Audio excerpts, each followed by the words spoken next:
在金圈太子爷家做了半年保姆，我把他绑架了。但我说我们俩是被一起绑架的，我楚楚可怜依偎着他。呜，少爷，绑匪是变态，他们要我们拍那种片子，怎么办？他难受的不行，但还是很君子地拒绝。我一边吻他，一边哽咽道：不拍的话，他们就要剁了你的手。对不起，少爷，我不能让你不完整。自导自演了2周，我感觉不能再玩了，告诉他我去引开绑匪，拿着假身份证就跑了。半年后，我被太子爷堵在出租屋，耍我，你活腻了？本来以为要被抽筋扒皮或者被送橘子，但他却在我的脚上戴上了铁链，笑容森冷。喜欢囚禁，喜欢逃跑，是吧？他掐着我的脖子，小奴隶，再跑，腿钉打断。985大学毕业，找不到工作，正想去送外卖时，我看到了一个豪门招聘保姆的工作，月薪20万，住家保姆，服务一位少爷，需要跪式服务，少爷一伸脚就要跪着给穿鞋，自尊心强的不要，还有各种身高、长相、学历的要求，我立刻就去应聘了。经过我优异的面试能力，在上千人的竞争者中，经过了1个月包吃包住的面试，我终于脱颖而出，最终应聘上保姆。雇主确实是位大少爷，还号称金圈太子爷，叫沈玉泽。工作内容非常简单，白天他不在家，就会有管家带着几个专业的清扫团队，把整个别墅擦得锃亮，还有专业的厨师过来给他做1日3餐。而我的工作就是早上他起床后，立刻跪在地上给他穿上拖鞋。他洗澡的时候，我拿着浴巾，然后披在他的身上，把事前选好给他穿的衣服放在衣帽间显眼的位置，帮他穿衣服。没错，要不是裤子实在不方便帮他穿，我都想给他穿裤子的。当然，我也看到了，都说了，不要自尊心太强的人。看看怎么了？有次我还问他需要不需要他上厕所的时候帮他扶着，他给了我一个眼神自行体会。伺候他穿衣服、鞋子。他下楼的时候，我会殷切地跟在身边，手半抬着，方便他要扶着我下楼的时候，我永远都有准备。但有钱人真的不在乎有没有把钱花在刀刃上，也不在乎有没有物尽其用，所以我的有些服务他也不使用。10个5星级大厨师做好饭菜，端上桌后，我笑容满面地站在他的旁边，先帮他试菜。早餐有29种样式，所以我一般试菜就饱了，然后就给他夹菜，要非常有眼力劲儿。他多看哪种菜一眼，我得自己会意，立刻用公筷夹到他的碗里。我除了给他夹菜，还会给他擦嘴。他的脸五官立体深邃，棱角分明，非常俊美。他的唇薄而红，每次擦的时候，我都想问问他要不要我用舌头去擦。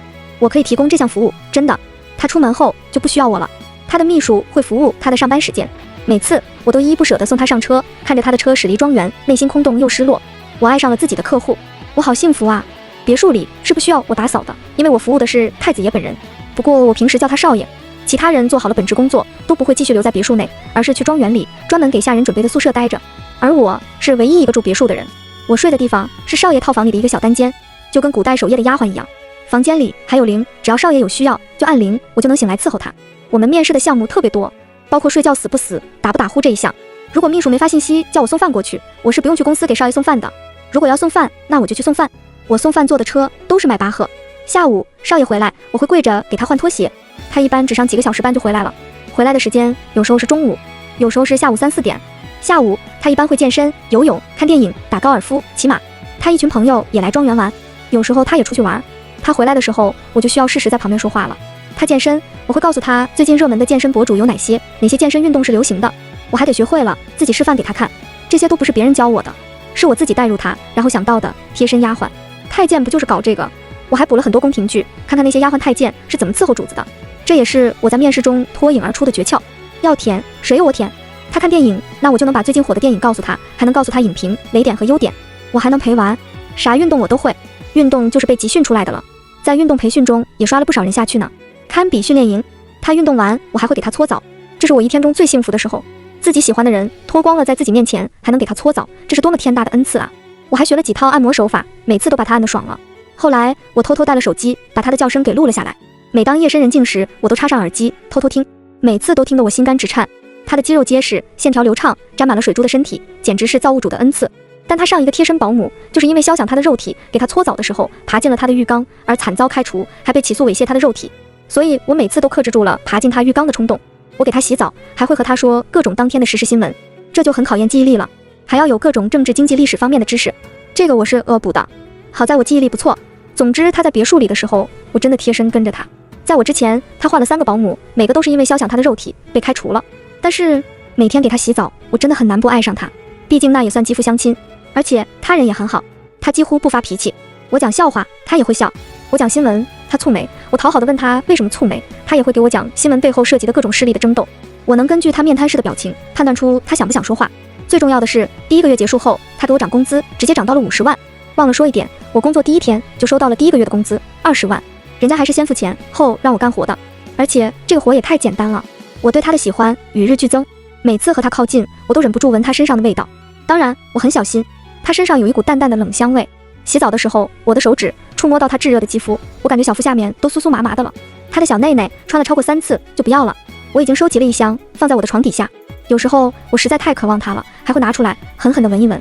这个瘾越来越大，有时候我眼睛发红，想要冲到他床上，把正在睡梦中的他压在身下，但想到我的力气肯定打不过他，我只能作罢。所以一般他去上班了以后，我会立刻回他的房间，趁着他的床单还没有被佣人换下来，拼命地吮吸他残留的香味。我也会浑身脱光光，钻进他的被窝，抱紧他的被子，闭上眼睛，想象被他抱着，我也用力地抱紧他。后来我就越来越不满足，更过分的是也在他床上干过，还戴着耳机听着他的声音。有时候我也很后怕和后悔，怕他发现了把我给开除了。钱都是次要的，主要是我不想看不到他了。有次他出差有半个月都没回来，我哭了半个月，我太想他了。他就像是一种瘾，勾得我抓心挠肺。我甚至去偷他的牙刷亲，假装在亲他的嘴。我还去偷他的衬衫穿，每天都穿着他的衬衫睡觉。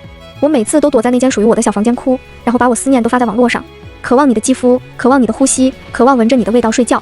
汽车的梦想是开遍每条公路，我的梦想是亲遍你身体的每一寸肌肤。梦到你了，我的宝贝，梦到我在亲你，你也在亲我，我们在那个大浴缸里，心好心好心好心好心好心好心好。他回来后，我像是缺氧的鱼，终于得到了氧气。真正逼疯我的是他妈妈来他的别墅，催他去相亲结婚。他神色淡淡，不置可否。我非常心痛，心痛他居然要结婚了。我希望他一辈子不结婚，不要属于别人，这样我就心里平衡了。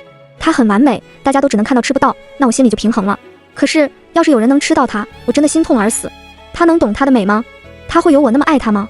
他愿意亲吻他的脚趾头，还说一句好香吗？这些我通通都愿意。而且他的妈妈本来应该是世界上最爱他的女人，居然把他当成工具一样，只因为他想要孙子了。他妈妈走后，我当场就哭了。他不解，你哭什么？我哽咽道，少爷，我就是觉得您过得很可怜。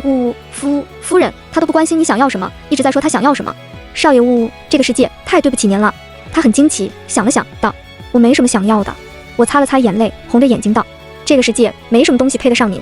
他深为赞同，赞赏地看我一眼，说，给你涨工资100万1个月。我悲伤地看着他，我为您难过，即使涨工资也不能消除这种难过。他想了想道，你的脖子有点空。然后他送了我一套翡翠首饰，据说是皇室拍卖的，价值几个亿。他太好了，我感觉我要是这辈子不得到他，我会死不瞑目。所以我精心策划一场绑架。他每年都会给自己放假，今年他的假期有1个月。他的计划是去一个私人海岛玩一段时间，工作也都安排好了，我也要跟着他去。我开车送他去机场时，在他水里下了药，他被迷晕了。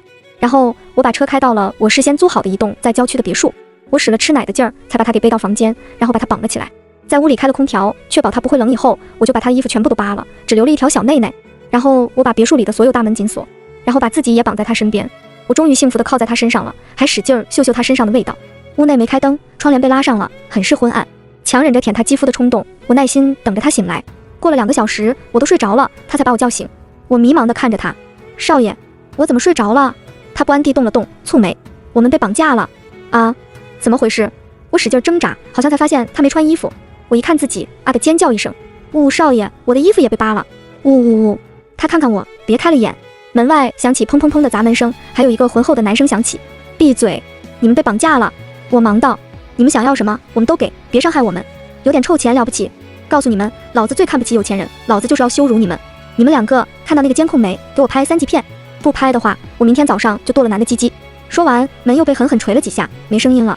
我瑟瑟发抖地靠着少爷，少爷，怎么办？他审视地盯着我，我心里一紧，楚楚可怜道，对不起，少爷，都是我的错，一定是我害了你。我继续蹭他，但是为了你的安全，我愿意牺牲我自己，我不能让你不完整。把他弄进来之前，我可是搜了他全身的，确保没了任何电子产品。现在他就是叫天天不应，叫地地不灵。他被反绑着手，我也假装是这样，所以我艰难地爬他身上去，开始慢慢吻他。最开始他浑身一震，不可置信地盯着我，我含羞带怯地看着他，少爷，您不用觉得委屈了我是愿意的，我还要感谢这场绑架成全了我。我就是死了也愿意。别，他的脸都红透了，但他根本动不了，因为我把他绑得很结实。我成了全天下最幸福的女人。等忙完都是几个小时后了，我气喘吁吁地依偎着他，少爷，这下绑匪肯定满意了。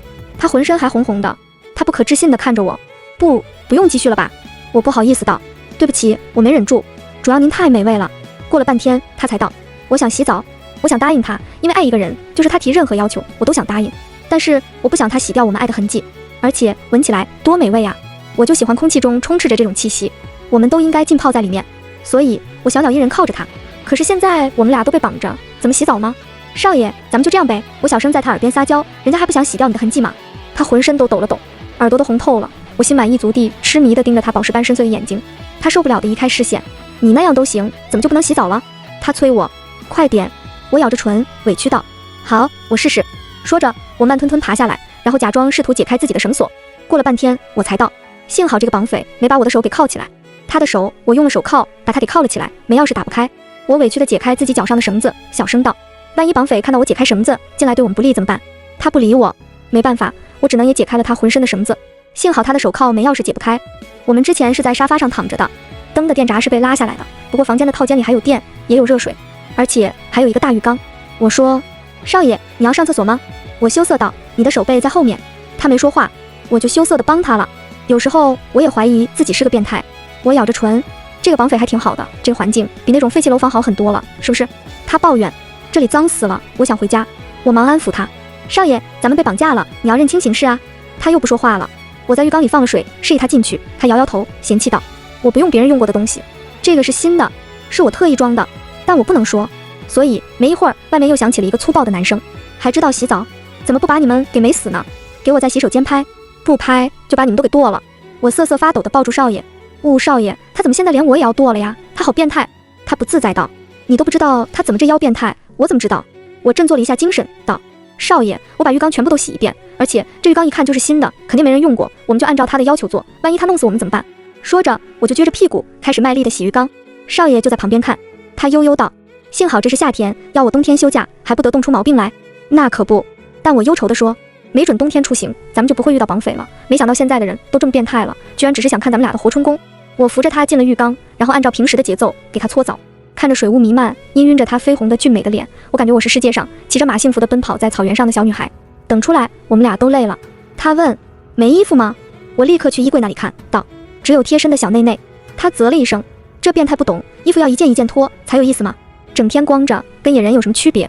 这样吗？我当时想的是，我们俩就在这里过几天野人生活，肯定很有意思，天天都能吮吸着他的肌肤睡觉呢。他穿着衣服，我怎么和他肌肤贴着肌肤呢？没想到居然要一件一件脱。他上了床，道，好困，我睡了。好，我也赶紧钻进被子里，光溜溜的抱着光溜溜的他，心满意足了，和我最爱的人躺在一个被窝里了。第二天我们俩醒得都很晚，他手臂很痛，我立刻想扇自己，都怪我没想周到。他又说饿了，我只能把目光依依不舍地移开。本来我想先吃的，现在只能去拍门。门口立刻响起一个粗犷的男声，再拍多了你们。我哀求道，大哥，我们好饿，能给我们点吃的吗？那人立刻道，自己出来坐，想要我伺候你们，做梦。门被打开，我看了眼少爷，然后出去了。门又被关上，我去隔壁房间穿了身衣服，又看了眼别墅周围的监控，没发现异样，微微放心。然后去厨房做饭，机器人在旁边给我打下手。没错，守在门外的是我的机器人。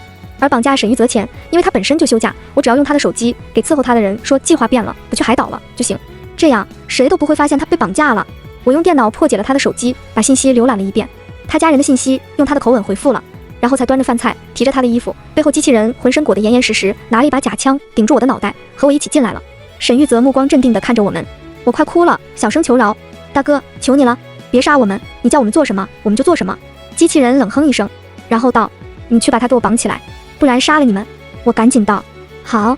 说着把餐盘放茶几上，把少爷给捆得严严实实。他一言难尽地看着我，我被逼无奈地看着他，又想亲他了，但我忍住了。机器人换了条铁链，把铁链拴在了他的手腕上，铁链挺长，可以去卫生间。门又被锁上了，我赶紧把绳子给他解开，然后一口一口喂着他吃饭。看着他吃饭，我心满意足。要是他瘫痪了就好了，这样他就永远无法离开我，我一定会好好伺候他。凡是他的事，我都要亲力亲为，亲手给他洗澡，带他上厕所，给他刷牙。他的世界也只有我，也只能有我。他被我盯得有点无语。你又有什么可怕的想法？我赶紧羞怯地低下头。我没有呀，少爷。想了想，我鼓足勇气道，我想坐你腿上，行吗？刚刚他已经穿上衣服了。闻言，他嗯了一声。我感觉我是世界上最幸福的人，因为我们是双向奔赴，因为我们醒得挺晚的，相当于吃的是午饭。吃完了饭，我就坐在少爷身边看着他，他也看着我。我咬着唇，不好意思道，少爷，那咱们做啥？要不我给你讲个笑话吧。他神色平静，一点被绑架的焦虑都没有。别，我现在看起来就像个笑话。我赶紧心疼地捂住他的嘴，不许你这么说，你在我心里就是最英明神武的少爷。我爬他身上去，讨好的蹭蹭他。少爷，你别担心，我今天出去的时候看了，他们人不多，我们一定会逃出去的。你是不是无聊？我讨好道，要不你玩我吧。你放心，我绝对不会反抗的。他冷冰冰道，想得挺美。我羞愧的低下头，有点垂头丧气道，我知道我配不上少爷，等咱们被放出去了，我会辞职谢罪的。我靠在他怀里，但能不能这几天就当是命运对我的恩赐？他无语的看我一眼，你戏精上身。我委屈的咬着唇，然后开始脱衣服。他瞪大眼睛，干什么脱衣服？我无辜道，我绑匪不是叫我们表演给他看，要是不做，我怕他进来砍我们。他一把将我推开，去把电视打开。好，我乖乖去开电视，里面放了 CD， 都是我精心挑选的岛国小电影。我委屈的靠在他怀里，他推开我一次，我就靠过去一次。他气笑了，我之前怎么没发现你这么颠呢？我不颠，我怕绑匪才这样的。因为没有什么娱乐活动，他看了2部电影。期间，因为我很不要脸的勾引他，他就勉为其难的和我。晚饭的时候，他开始点菜。好在我之前就偷了很多他别墅里的食材，好多都是空运过来的。端着龙虾上楼，他满意道，你厨艺挺好。我立刻高兴的脸都红了，我愿意做一辈子给你吃。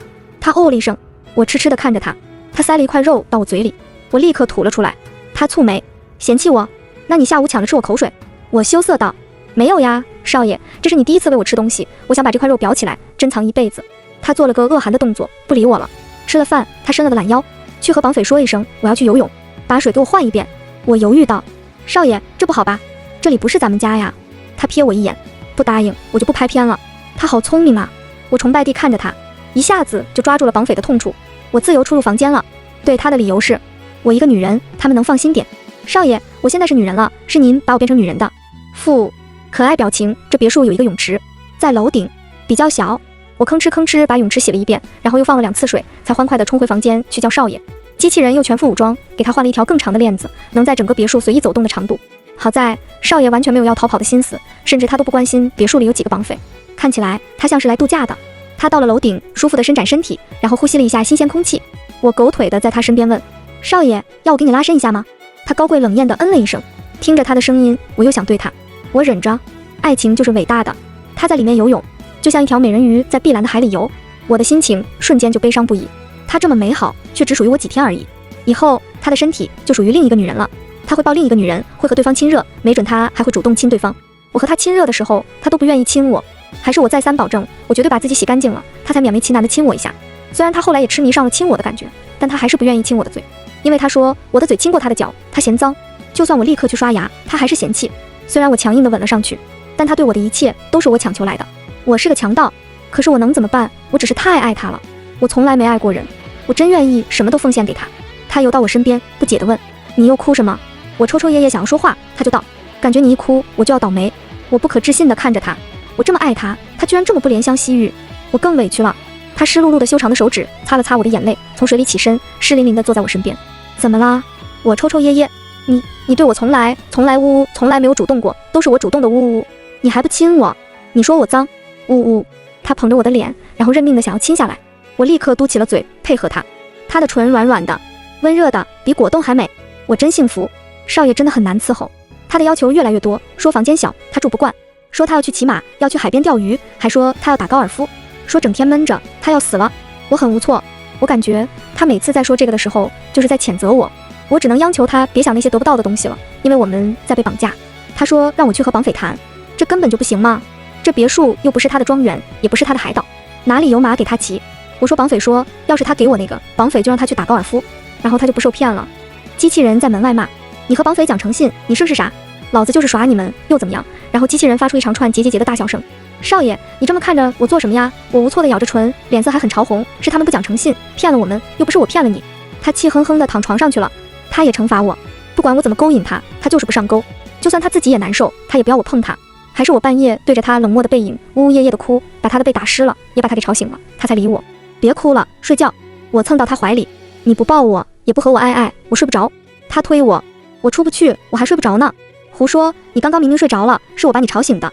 他咬牙切齿，所以你故意的。我撅嘴，我才没有，我没那么坏。行吧，他立刻翻身扯我的衣裳，给你都给你。我立刻也去扯他的衣服。我感觉和少爷在一起的分分秒秒，我都格外珍惜和满足。他永远都无法知道他对我的重要性，就是他掉在枕头上的头发和毛，我都收集了起来。有天，我认真地翻着他的头发，他闭着眼睛听音乐。他现在已经不看电影了，因为他觉得演员不行，书籍也只有《金瓶梅》之类的经典名著。我向他解释，可能我们是被色情狂给绑架了，所以这里全是色情的东西。他只能闭着眼睛听音乐。你干嘛？我想收集你的头发，收集9根。寓意好。他终于悠悠道。你知道我现在想什么吗？他说。我当时面试保姆的时候，光注意服务态度、智商、情商，还有学习能力，忘记测心理变态程度了。我鼓着腮帮子，我这方面也不会输。他躺在沙发上，双手枕在脑袋后面，看着外面的星空，不说话。我趴他身上，八爪鱼一样抱着他。2周的时间很快就过去了，但我在提前1天的时候就赶紧逃跑了，因为我从监控里发现了无人机，虽然很隐秘，但我还是发现了。而且不远处的山林里，我发现了规律的树叶晃动，那就是有人可能在监视我们了。而且我感觉少爷可能怀疑我了。我虽然觉得得到了他，死而无憾，但我还不想真的死或者蹲监狱。所以在他睡着的时候，我解了他铁链，又用他的手机发信息给他的保镖，让他们过来。晚上的时候，我从挖的地道跑了。没错，我还挖了地道，但我给少爷留了封信，说我逃跑，把绑匪引到河边，和他们同归于尽。不知道他会不会信。之前为了绑架少爷，我做了很多准备，我还买了一套假的身份证。我拿了假的身份证，又开着车一路南下，孤独地带着我死去的爱情去了 H 市。因为当初办的证是买的真人身份证，而且对方留下了指纹、手印等官方信息，所以我之前的证件就完全不用了，用假的证件开始新生活。最开始的时候，我感觉自己异常孤独，吃了2周好的，天天都和自己心爱的人在一起，骤然分开，我怎么能习惯？幸好我之前早有准备，我偷了少爷2箱衣物，还收集了他的各种毛。想他的时候，我就狠狠嗅衣服上的味道，穿着他的衣服睡觉，把他的毛放在心口处，假装他还在我的身边。我过了几天戒瘾的日子，一会儿哭，一会儿笑，或者甜蜜，一会儿又哀伤。我看着我们在别墅里恩爱的画面，一会儿觉得值得了，一会儿又恨自己没有勇气把他弄瘫痪了，这样他就永远属于我了。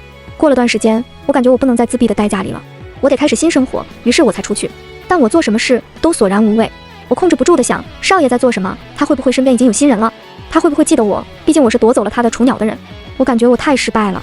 有次我太想他了，就打了他别墅的座机，没人接，我又换了个时间打，他清清冷冷的声音传来，喂，我心跳加速，赶紧挂了。半夜的时候我又打了1遍，没人接，我差点气疯了，没准他开荤了，就知道这事的好了，又和别的女人玩。我突然就有点恨他，所以我就拼命打电话，我准备吵死他们，反正别墅里也没其他佣人住，他肯定以为有什么事要去接电话。我坐在阳台抱着膝盖，跟偏执狂一样打电话，嘴里还念叨，吵死你，吵死你，吵死你。突然身后传来一个声音，吵死谁啊？我吓了一跳，身后是少爷高高的身影，还有神情莫辨的脸。少爷，你已经变成鬼了吗？我一把就抱住了他，就算你变成鬼，我和你搞人鬼情未了。呜呜呜，我不会嫌弃你的。客厅的灯被打开，站着黑压压的一群保镖。我茫然地看着他们，又看看少爷，他看了眼我的手机，全是他家里的座机，挑了下眉。下次打我手机，客厅太远了，我听不到。我看着他扯开领带，把我的双手给捆了起来，不解道：少爷，这是做什么？我的腿也被捆了起来。他微微一笑，你这么爱跑，当然把你关起来啊。我一点也不害怕。我说，我那天引开绑匪后，我怕回来你看到我，想起不好的事就跑了。呜，少爷，我没关系的，真的。他俯身在我耳边说。醒来那一刻，我就知道你这个蠢货自导自演了，你以为我和你一样白痴。上了飞机，我还在震惊之中。我绞着手指，少爷，你会报警吗？呜，我不是故意的，我就是太爱你了。那就要看你的诚意了。我立刻试图过去亲他，边亲的时候，我一边看他的表情。他一定是尝到了甜头，所以不追究我的责任了。但他用我对待他的方式来对待我，我也不知道我们啥关系。我的脚上被戴了一条长长的铁链，可以在别墅自由活动，但就是出不去。我一点也不伤心，更不会觉得限制了我的自由，因为对我来说，在哪里都是一样的。我已经被囚禁在少爷的爱里了，能在他的身边，我就充满了感恩的心。我们俩的生活还和之前一样，他回家，我就欢快地过去，跪着给他换鞋，给他搓澡。不过现在给他搓澡的时候，我会爬进他的浴缸；他睡觉的时候，我会从自己的小房间出来，光溜溜地钻进他的被窝。我还能光明正大地吮吸他的味道，无时无刻都可以。刚开始他吓了一跳，你在干嘛？我陶醉道，我在闻你的味道，我有点上瘾，怎么办？他让我去治脑子，我很委屈，我这么爱你，你居然觉得我有病。有天他摸着我的腰说，孔佳，你长胖了。我看了看我的肚子，立刻也有了危机意识，那我得减肥了。他蹙眉道，你可能怀孕了。我高兴道，那很好啊，这是咱们爱情的结晶。我又讨好的抱住他，少爷，那你别去相亲了，等我的孩子生出来，夫人就有孙子或者孙女了，好吗？你只能是我一个人的。呜，我呜咽的哭泣，一想到你要属于别的女人，我就感觉自己要死了。呜呜呜，他都没哄我，而是从浴缸里起来穿衣服。我看着他，他都不理我，还把我捞起来擦了擦水，道，去穿衣服。我没穿，我爬床上继续哭。他一边打领带一边冷着声音，你是不是听不懂我说话？我看了他一眼，我不去打胎，去检查。谁告诉你打胎的？哦，去医院检查，我果然怀孕了，而且都2个月了。自从我有了孩子，少爷就变了，他还会关心我为什么哭了。所以我趁机提了很多要求，虽然他一个都没答应。他让我别那么变态，但我不睡觉和他闹，最后他还是亲了我的脚。我这下满足了，我们对彼此的爱都是一样的，我们是双向奔赴。番外，沈玉泽醒来的时候，他藏在耳朵里的耳机就传来了安保团队的汇报，说他的小保姆没按照原路线去机场，但他们也没发现别墅里有什么危险人物，除了一个机器人。安保团队等着他的指示，他出行怎么可能没有保镖？为了防止被绑架，不仅他们有安保团队，他的身体里还植入了定位器，只要耳朵里那层透明材质的耳机取出来，捏碎就是报警。他的手心也植入了报警器。刚开始他还想引出他背后的势力，结果搞了半天他就一个机器人，而且他就是想爬床，绝了！那个机器人程序还被他篡改了，想黑进他的系统都不行。而且他的手机是有防护设置的，他居然能不动声色的破解。有这能力，他在他家做保姆，虽然工资和工作内容确实比外面打工要轻松一些，适合没有自尊心的人，但算了，他搞不明白他的变态。沈玉泽之前没女人，他既不喜欢女人，也不喜欢男人，对人妖也没兴趣。他觉得世界上无人能配得上自己，要是他有自己的一个翻版，那他一定娶了自己。而且他觉得自己皇帝般的生活也挺好的。他还觉得那些女人都很脏，也不知道他为什么有这种印象。脸上铺满了化学物质，没铺化学物质的一张脸简直又不能看。而且他也不喜欢用别人用过的东西。他之前几个保姆长得都不错，但他调查过，他们之前都交过男朋友，所以那些人爬床的时候差点把他恶心吐了。而且那些人都很矫揉造作。孔家抱住他想要亲他的时候，他浑身一震，居然没有排斥的感觉。看着小保姆眼里偏执变态的感情，想起他在别墅里，他的床上干的那些好事，他居然也蠢蠢欲动。不错，他什么都知道。他房间里也有监控，小保姆的房间里也有监控，不是为了窥探什么，而是要确保他身边的人不会害他。结果从最开始他闻他的衣服，到后面他趁他离开居然爬他床上去，他怎么这么想掐死他呢？真是个变态。他也是他能肖想的，他倒要看看他能有多变态。他还没有见过他这种神经病。孔家好多时候看他的目光仿若智障，痴迷的很。不过沈玉泽除了最开始的震惊后，他还有点得意洋洋，他果然很完美，瞧瞧把他迷成什么样了。他有时候还故意靠他很近，他都能感觉他突然浑身僵硬了，就像有条狗天天盯着块肉骨头。有天他做梦，梦到他给他搓澡，然后贱兮兮笑着爬进了他的浴缸，那双葱白如玉的手在他身上作乱。醒来后他看着床单咒骂了一声。他出门之后坐在车里看监控，那个变态又钻他被子里去了，真是没眼看。不过他心里怎么这么爽呢？被他囚禁的时候，他居然觉得还挺爽的，他什么都有了，快乐的产值变得很高。或许只有这个小变态像狗一样在他身上爬来爬去，嗅来嗅去，他的心脏才能狂跳，身体才能震动。他简直是什么都写在脸上了。有时候他悠悠盯着他的时候，他感觉自己头皮发麻。这小变态又有什么可怕的想法？但他的警惕中居然还有点期待。但他的要求一般就是要他也像他亲他一样，要求他亲他。他还会耍心眼了，敢骗他了。幸好孔家没有真的起了伤害他的心思，不然那些隐藏在附近的保镖能一枪爆了他的狗头。这么好玩的小变态居然跑了。他海陆空翻天覆地的找，都没发现。谁能有他那么疯啊？还是那通电话暴露了他的位置。要是他不想找他，或者以为是骚扰电话，就不会注意。但他不会放过一点线索。得知他还搞了个真实的假身份，他一时无言。这种智商拿来干点什么不好？孔家怀的双胞胎女儿，可把两人给激动坏了。他生的时候，沈玉泽在他身体里也植入了定位器，不然他要是再跑了，他还真不一定能找到。孔家生了孩子，休养了一段时间，但他总感觉不太对劲，就是之前那种鲜活的生命力好像从他身体里消失了。就算沈玉泽邀请他一起洗澡，他也没太大的兴致。之前他可是想闻到他鲜美的肌肤就能激动得浑身颤抖的。他不知道是不是生孩子把他的元气给伤到了，所以他提不起精神来。孔家不变态了，但他也没了精神气。他想躺在棺材里，他不知道为什么他想这样，但他想躺在幽暗的、漆黑的、静悄悄的环境里思考人生。他有气无力地趴床上，把这个要求和沈玉泽说了。对方久久无语，他常常觉得自己跟不上他的步伐。庄园里，孔家真的爬进了棺材。棺材的地点在别墅湖边的山脚下，挖了个坑，上面是可以用机关启动打开，又能关上的，还能有空气换气。孔家也不在乎会不会闷死在里面，因为他感觉自己没了精神气，死了也无所谓。他很喜欢那里的环境，没有任何声音，也没有光亮，他感觉自己回到了最原始的状态。他不吃不喝，想长眠地下。但过了2天，他突然醒了。他无比想念沈玉泽身上的味道，想念他鲜嫩的肌肤，还有他的呼吸，他的口水。他感觉自己的精神气又回来了。沈家正在给双胞胎办百天宴，宾客云集，热闹非凡。沈玉泽听着管家的汇报，眼里闪过担忧。他想着，他要是再不出来，得把他先强制弄出来，免得他真把自己给折腾死了。然后他就收到了孔家的短信：我想在棺材里亲你，想把你吃进肚子里。全文完。